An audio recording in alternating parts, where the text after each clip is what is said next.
of the biggest things that I underestimated about my first ultra was definitely the hills.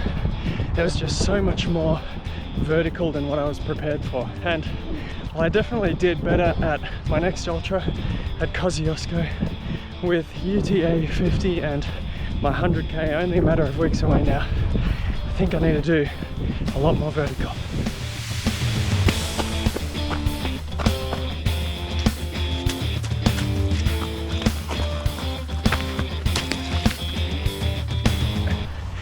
While I massively underestimated the hills in my first ultra, that's not going to happen this time around. As you might have seen in my previous training vlogs, vertical is something that has definitely been on my mind. And so in this video, I'm going to talk about 1, the importance of training for hills, 2, just how hilly are my races, and 3, what exactly I'm going to be doing in order to train for those hills.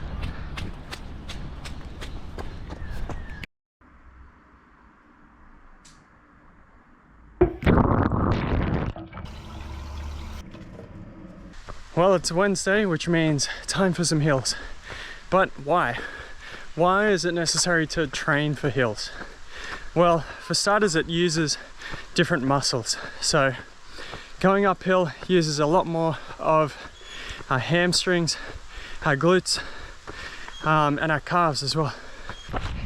And my quads are used a lot more for the downhills.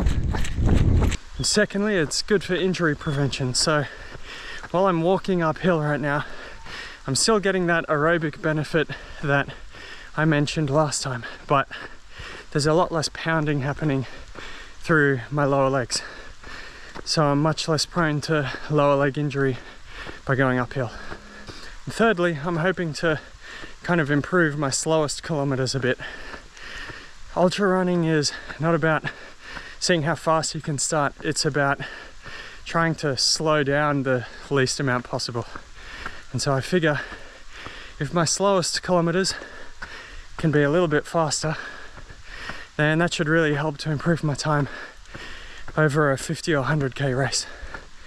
So just how hilly are the races that I've signed up for? Well, the UTA 50 is 50 Ks with about 2,500 meters of elevation gain. And a big chunk of that is the last like 10 to 15 Ks. And the rest of it is sort of sprinkled across the rest of the race. But if you average it all out, every kilometer, you're basically going up and down about 50 meters every single kilometer. And the Val D'Aran 100k in Spain is pretty similar. It's 110 Ks with over 6,400 meters of elevation gain. And so if you average that out, it works out to about 58 meters per kilometer of both up and down. Up and down! Better. To give you an idea of just how steep that is, if you ran Heartbreak Hill from Sydney's City to Surf over and over, up and down, over and over again, you would average about 18 to 19 meters per kilometer of elevation gain. So the races that I have signed up for over the course of the whole race are on average 3 times as steep as just that one hill. This is the Needles, and it's kind of become one of my best friends over the last few months. It's about 750 meters long and goes up around 80 meters.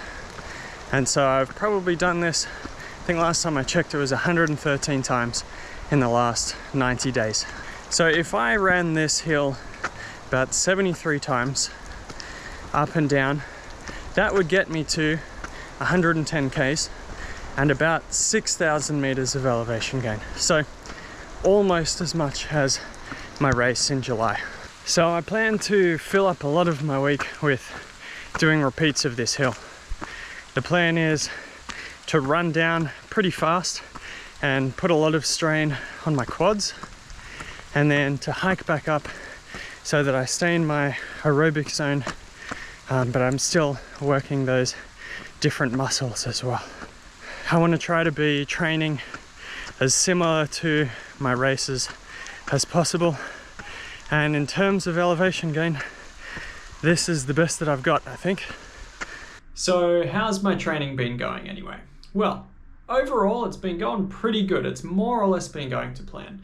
The Jabalani challenge was cancelled, but I sort of made up for that by doing a few long runs towards the end of that week. And then I had a recovery week, and then the week after that I did 65 Ks with about 2,500 meters of elevation gain. Then last week I did 72 Ks with about 3,000 meters of elevation gain. And then this week I've done just over 75 Ks with just over 3,000 meters of elevation gain as well. And so it's pretty much going to plan. I think this coming week I'm going to take it a little bit easier than I originally planned. I just want to have a bit more of a recovery or a taper to try and get rid of a few little niggles that I've been feeling for UTA. For UTA race week, obviously I'll take it quite easy at the start of the week, and then I'll have those 2 races on Friday and Saturday. The week after UTA, I'll be taking it pretty easy and sort of just listening to my body and seeing how I have to take it, because I want to make sure that I'm feeling really good for the week after that, so I can just have one more really good training block before my 100K race. Anyway, I'm hoping to get out maybe one more short video before UTA, but you should definitely go and check out my video from last year's UTA and see how wrecked I felt by the end of that. Hopefully you'll be able to compare that to my experience this year, where you might see some improvements. And maybe I'll feel a little bit more prepared for my 100K coming up. We'll see.